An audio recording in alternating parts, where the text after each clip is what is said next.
ਸਤਿ ਸ਼੍ਰੀ ਅਕਾਲ ਦਰਸ਼ਕੋ, ਤੁਸੀਂ ਪੰਜਾਬੀ ਡਾਕ ਟੀਵੀ ਦੇਖ ਰਹੇ ਹੋ ਤੇ ਮੈਂ ਹਾਂ ਗੁਰਜਿੰਦਰ ਸਿੰਘ ਪੰਗੂ।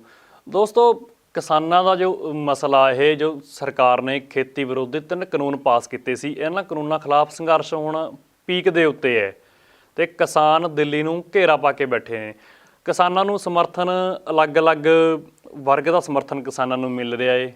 ਅਫਸਰ ਲੌਬੀ ਨੇ ਸਮਰਥਨ ਦਿੱਤਾ, ਸਾਬਕਾ ਫੌਜੀਆਂ ਨੇ ਸਮਰਥਨ ਦਿੱਤਾ ਤੇ ਅਲੱਗ-ਅਲੱਗ ਹੋਰ ਜੋ ਆਪਣੀ ਅਲੱਗ ਵਿਚਾਰਧਾਰਾ ਰੱਖਦੀਆਂ ਸੀ, ਕੋਈ NGO ਸੀ, ਸੰਸਥਾਵਾਂ ਸੀ, ਉਹਨਾਂ ਨੇ ਵੀ ਸਮਰਥਨ ਦਿੱਤਾ ਤੇ IAS ਸਾਬਕਾ ਲੌਬੀ ਉਸਨੇ ਖਾਸ ਕਰਕੇ ਸਮਰਥਨ ਦਿੱਤਾ ਤੇ ਦਿੱਲੀ ਉਹ ਜਾ ਕੇ ਵੀ ਆਏ ਨੇ।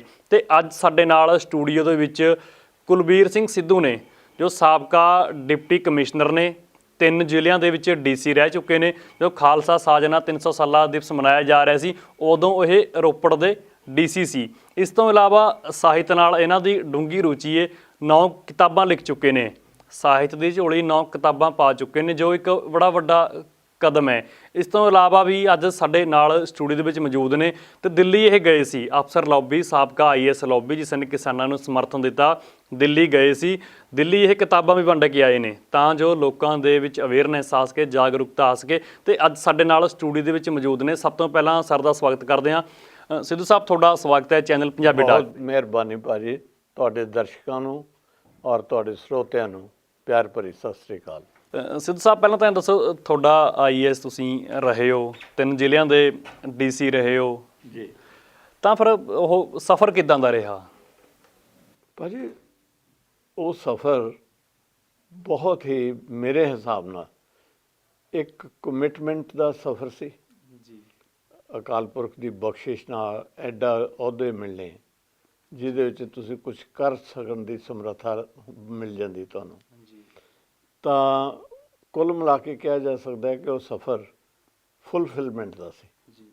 ਆਪਾਂ ਸੈਟਿਸਫੈਕਸ਼ਨ ਦਾ ਸੀ, ਬਹੁਤ ਨਿੱਜੀ ਤੌਰ ਦੇ ਉੱਤੇ ਔਰ ਸਮਾਜਿਕ ਤੌਰ ਦੇ ਉੱਤੇ ਮੈਨੂੰ ਬਹੁਤ ਹੀ ਤਸੱਲੀ ਮਹਿਸੂਸ ਹੋਈ ਜੀ।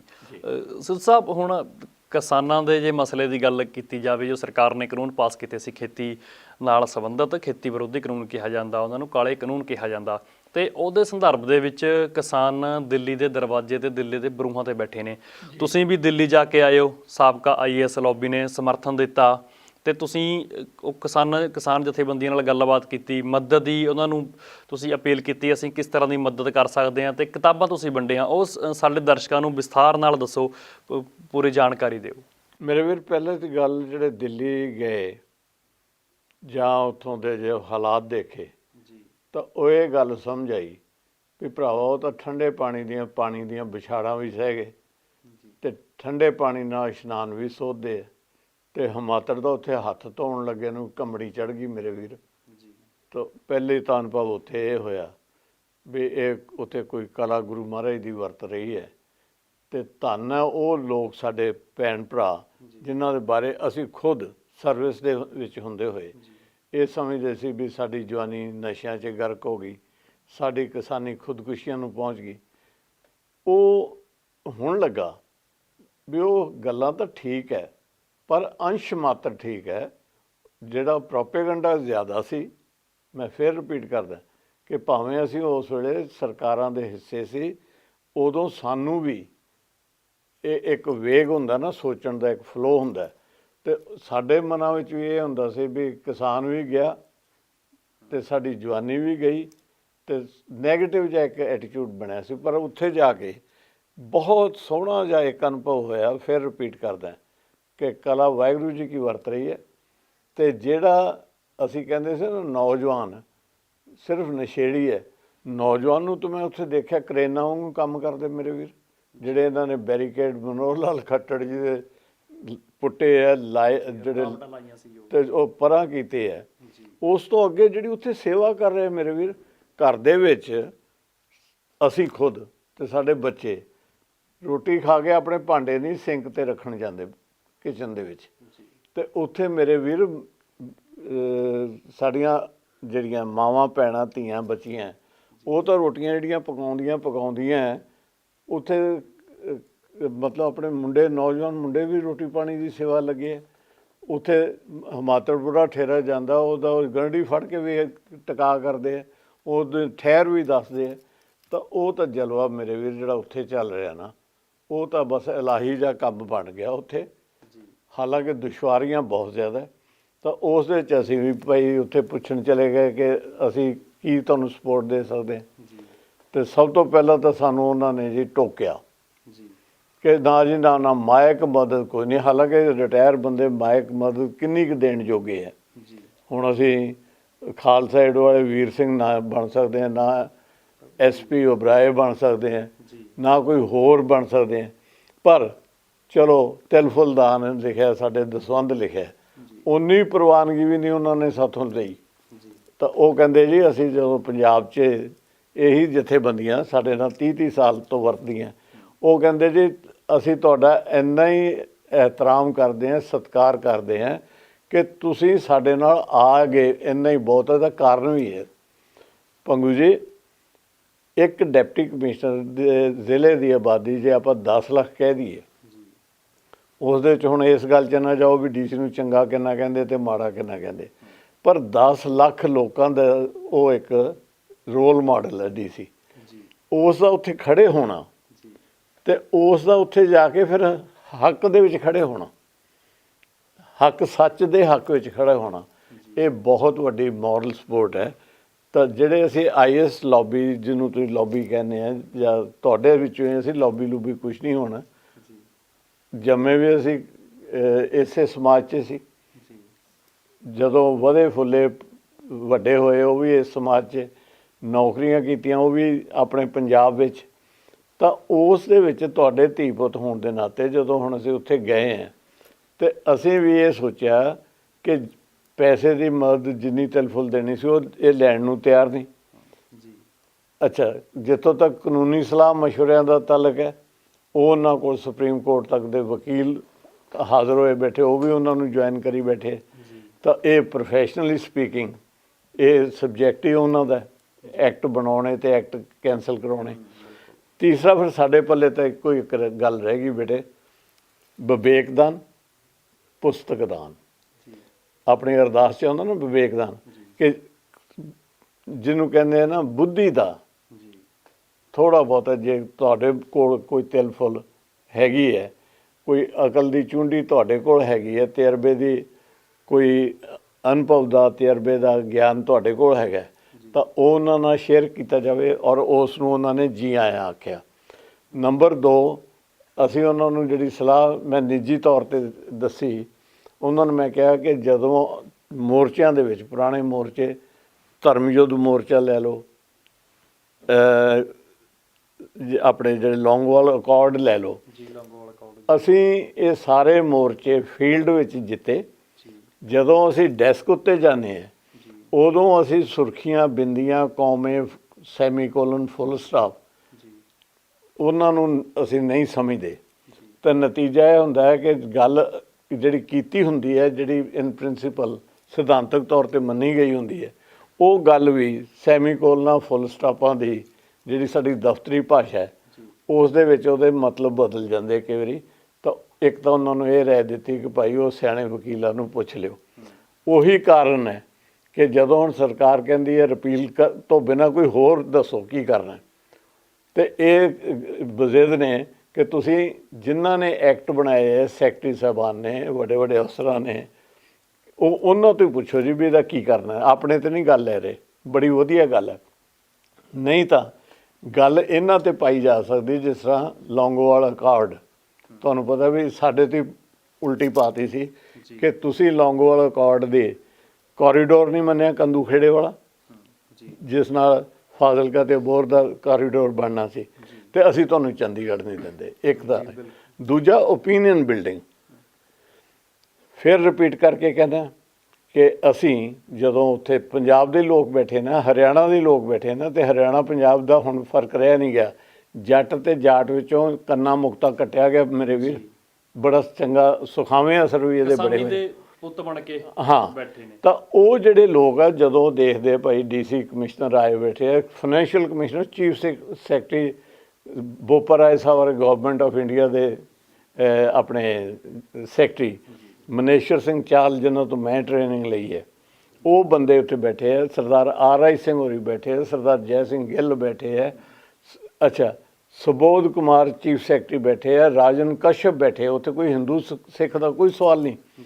ਅੱਛਾ, ਉਹਦੇ ਤੇ ਫਿਰ ਜਿਹੜੇ ਲੋਕ ਹੈ 30-30 ਸਾਲ ਜਿਨ੍ਹਾਂ ਨੇ ਸਾਨੂੰ ਪੰਜਾਬ 'ਚ ਦੇਖਿਆ, ਉਹ ਜਦੋਂ ਦੇਖਦੇ ਅਸੀਂ ਉੱਥੇ ਬਾਰਡਰ ਤੇ ਬੈਠੇ ਹਾਂ ਜਾਂ ਅਖਬਾਰਾਂ 'ਚ ਸਾਡੀ ਖਬਰ ਲੱਗਦੀ ਹੈ, ਤਾਂ ਉਹਨਾਂ ਨੂੰ ਇੱਕ ਵਿਵੇਕ ਬੁੱਧੀ ਆਉਂਦੀ ਹੈ ਕਿ ਭਾਈ ਸਿਆਣੇ ਬੰਦਿਆਂ ਦੀ ਗੱਲ ਮੁਤਾਬਕ ਚੱਲਿਆ ਜਾਵੇ। ਅਤੇ ਅਖੀਰਲੀ ਗੱਲ ਮੈਂ ਇੱਥੇ ਮੁਕਾਉਣਾ ਕਿ ਸਾਡੇ ਵੱਲੋਂ ਫਿਰ ਜਿਹੜਾ ਫੈਸਲਾ ਸੀ ਕਿ ਵਿਵੇਕ ਦਾਨ, ਬੁੱਧੀ ਗਿਆਨ ਅਤੇ ਪੁਸਤਕ ਦਾਨ ਨਾਲੋਂ ਵੱਡਾ ਕੋਈ ਦਾਨ ਨਹੀਂ, ਅਤੇ ਉਹ ਅਸੀਂ ਭਾਈ ਤਿਲ ਫੁੱਲ ਆਪਣਾ 7,000 ਕਿਤਾਬ ਪੰਜਾਬੀ ਯੂਨੀਵਰਸਿਟੀ ਤੋਂ, ਇੱਥੇ ਜਿੱਥੇ ਆਪਾਂ ਬੈਠੇ ਪਟਿਆਲੇ 'ਚ, ਅਤੇ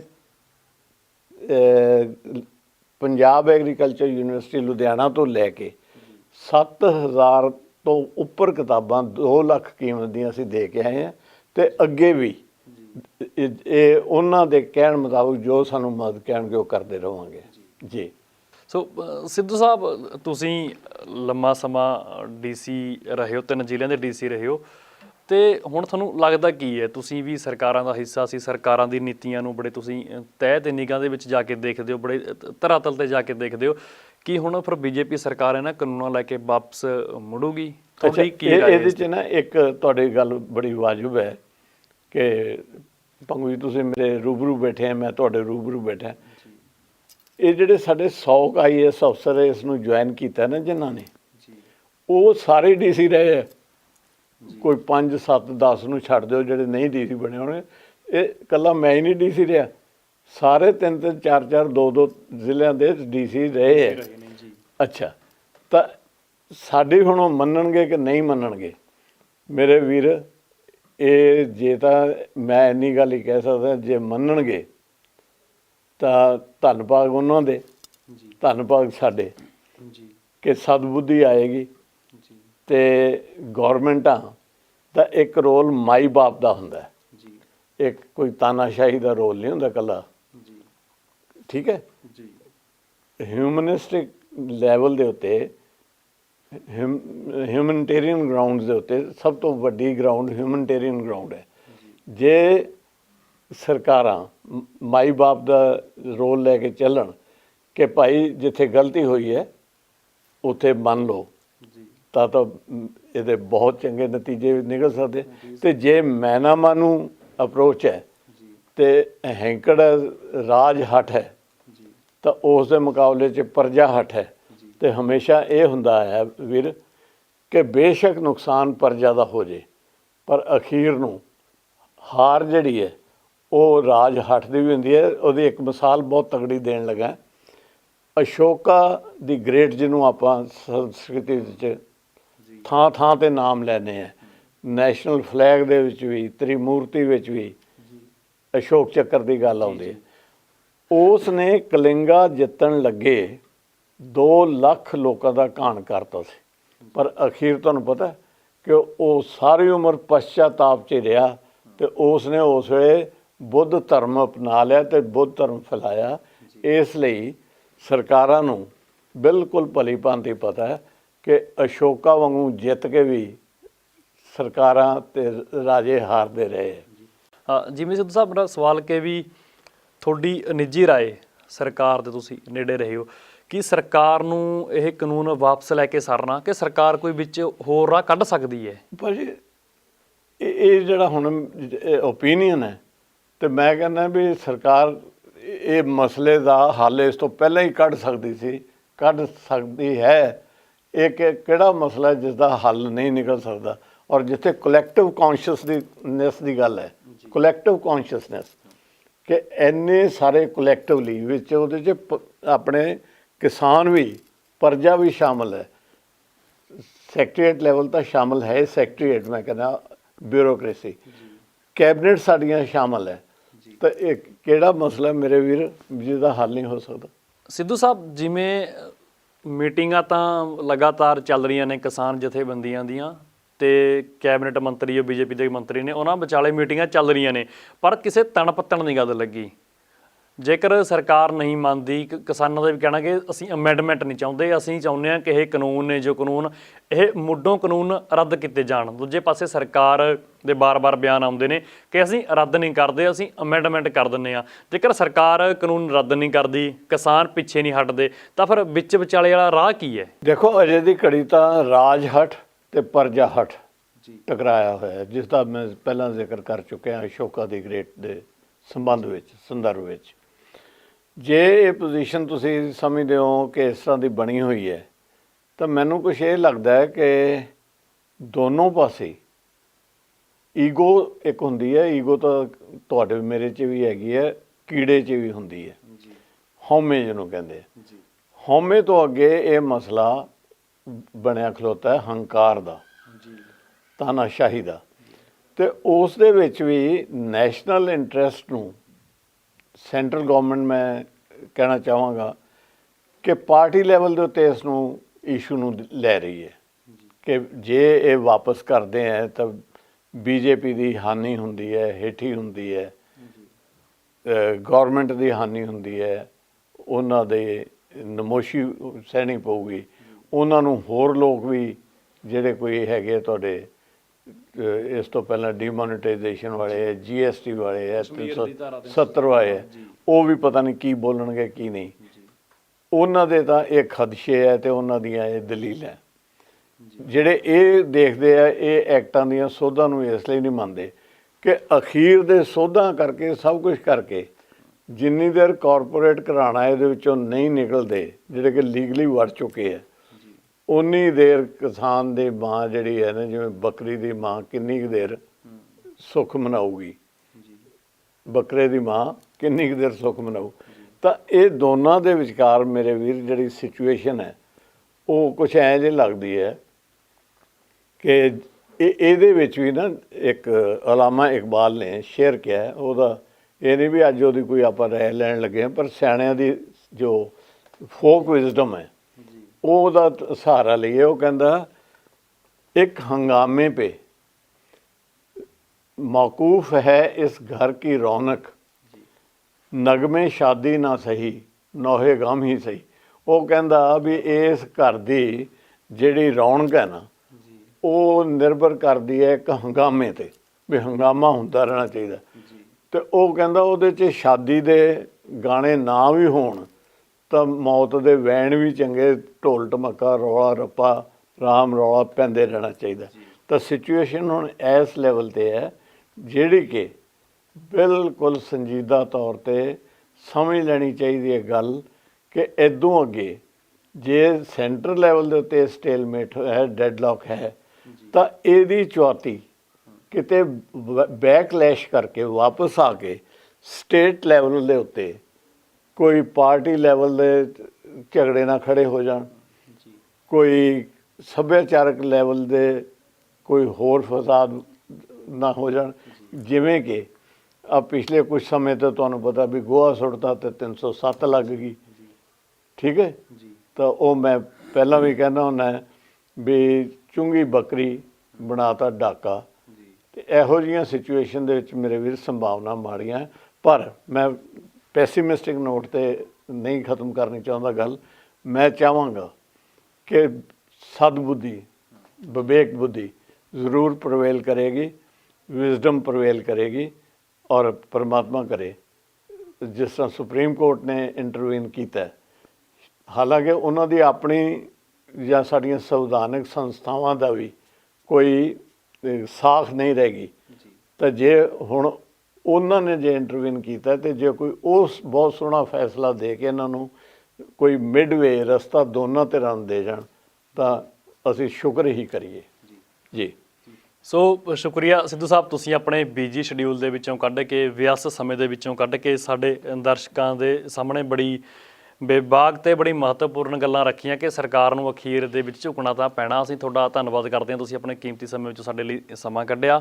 ਦੋਸਤੋ, ਇਹ ਸਨ ਸਾਡੇ ਨਾਲ ਸਾਬਕਾ IAS ਕੁਲਬੀਰ ਸਿੰਘ ਸਿੱਧੂ। 3 ਜ਼ਿਲ੍ਹਿਆਂ ਦੇ DC ਰਹਿ ਚੁੱਕੇ ਨੇ, ਵੱਡਾ ਨਾਮ ਹੈ। ਅਤੇ ਹੁਣ ਜੋ ਕਿਸਾਨੀ ਸੰਘਰਸ਼ ਚੱਲ ਰਿਹਾ ਦਿੱਲੀ ਦੇ ਵਿੱਚ, ਉੱਥੇ ਜਾ ਕੇ ਆਏ ਨੇ। ਉੱਥੇ ਜਾ ਕੇ ਕਿਸਾਨ ਜਥੇਬੰਦੀਆਂ ਦੇ ਜੋ ਆਗੂ ਨੇ, ਜੋ ਤਰਜਮਾਨੀ ਕਰ ਰਹੇ ਨੇ ਪੰਜਾਬ ਦੀ ਕਿਸਾਨਾਂ ਦੀ, ਉਹਨਾਂ ਦੇ ਨਾਲ ਗੱਲਬਾਤ ਕੀਤੀ ਕਿ ਅਸੀਂ ਤੁਹਾਡੀ ਕਿਸ ਲਹਿਜੇ 'ਚ ਕਿਸ ਤਰ੍ਹਾਂ ਤੁਹਾਡੀ ਮਦਦ ਕਰ ਸਕਦੇ ਹਾਂ, ਕਿ ਤੁਹਾਡੀ ਆਰਥਿਕ ਤੌਰ ਤੇ ਮਦਦ ਕਰੀਏ। ਤਾਂ ਜਥੇਬੰਦੀ ਦੇ ਆਗੂਆਂ ਨੇ ਕਿਹਾ ਕਿ ਨਹੀਂ, ਸਾਨੂੰ ਆਰਥਿਕ ਮਦਦ ਦੀ ਕੋਈ ਲੋੜ ਨਹੀਂ, ਸਾਡਾ ਸਿਸਟਮ ਚੱਲਦਾ। ਫਿਰ ਇਹਨਾਂ ਨੇ ਇੱਕ ਨਿਵੇਕਲਾ ਉਪਰਾਲਾ ਕੀਤਾ, ਪੰਜਾਬੀ ਯੂਨੀਵਰਸਿਟੀ ਪਟਿਆਲਾ ਤੇ ਲੁਧਿਆਣਾ ਯੂਨੀਵਰਸਿਟੀ ਤੋਂ ਕਿਤਾਬਾਂ ਖਰੀਦ ਕੇ ਉੱਥੇ ਕਿਤਾਬਾਂ ਵੰਡੀਆਂ ਲੈ ਕੇ ਕਿ ਵਿਵੇਕ ਦਾਨ ਜਿਹਨੂੰ ਆਪਾਂ ਕਹਿੰਦੇ ਆ, ਕਿ ਲੋਕਾਂ ਦੇ ਵਿੱਚ ਅਵੇਅਰਨੈਸ ਪੈਦਾ ਹੋ ਸਕੇ, ਲੋਕ ਮਸਲੇ ਸਮਝ ਸਕਣ, ਤਹਿ ਦੇ ਵਿੱਚ ਜਾ ਸਕਣ, ਇਹ ਜਾਣ ਸਕਣ ਲੋਕ ਕਿ ਸਾਡੇ ਜੋ ਇਹ ਸਾਡੇ ਜਿਵੇਂ ਆਪਾਂ ਉਹ ਨਹੀਂ ਆਪਣਾ ਪੰਜਾਬ ਦੇ ਮਸਲੇ ਉਲਝੇ ਹੋਏ ਨੇ, ਕਿੱਥੇ ਤੱਕ ਜੜਾਂ ਪਈਆਂ ਨੇ, ਕਿਵੇਂ ਇਹਨਾਂ ਦਾ ਨਿਪਟਾਰਾ ਹੋ ਸਕਦਾ, ਕਿਵੇਂ ਇਹ ਗੱਲਾਂ ਇੱਕ ਪਾਸੇ ਲੱਗ ਸਕਦੀਆਂ ਨੇ, ਕਿਵੇਂ ਸਾਨੂੰ ਇਹ ਜੋ ਸਿਸਟਮ ਹੈ ਸਾਡਾ ਇਸ ਤੋਂ ਨਿਜਾਤ ਮਿਲ ਸਕਦੀ ਹੈ। ਇਹ ਇੱਕ ਬੜਾ ਵੱਡਾ ਉਪਰਾਲਾ, ਇੱਕ ਨਿਵੇਕਲੀ ਸੋਚ ਤੇ ਇਹ ਤੁਰੇ। ਹੋਰ ਬੜੇ ਇਹਨਾਂ ਨੇ ਮਹੱਤਵਪੂਰਨ ਤੁਹਾਡੇ ਨਾਲ ਨੁਕਤੇ ਸਾਂਝੇ ਕੀਤੇ। ਲਗਾਤਾਰ ਅਸੀਂ ਆਪਣੇ ਚੈਨਲ ਪੰਜਾਬੀ ਡਾਕ ਜ਼ਰੀਏ ਤੁਹਾਡੇ ਨਾਲ ਅਲੱਗ-ਅਲੱਗ ਸ਼ਖਸੀਅਤਾਂ ਦੀ ਮੁਲਾਕਾਤ ਕਰਾਉਂਦੇ ਹਾਂ ਤੇ ਜਾਣਦੇ ਹਾਂ ਉਹ ਇਸ ਮਸਲੇ ਤੇ, ਕਿਸਾਨੀ ਮਸਲੇ ਦੇ ਕੀ ਵਿਚਾਰ ਰੱਖਦੇ ਨੇ, ਕਿਵੇਂ ਉਹ ਸਮਝਦੇ ਨੇ ਇਹ ਮਸਲੇ, ਕਿਵੇਂ ਨਿਬੜ ਜਾਣ ਇਹ ਮਸਲੇ। ਸੋ ਅਗਲੇ ਵਾਰ ਫਿਰ ਆਪਾਂ ਨਵੀਂ ਸ਼ਖਸੀਅਤ ਦੇ ਨਾਲ ਹਾਜ਼ਰ ਹੋਵਾਂਗੇ। ਤੁਸੀਂ ਬਣੇ ਰਹੋ ਸਾਡੇ ਨਾਲ ਚੈਨਲ ਪੰਜਾਬੀ ਡਾਕ ਤੇ।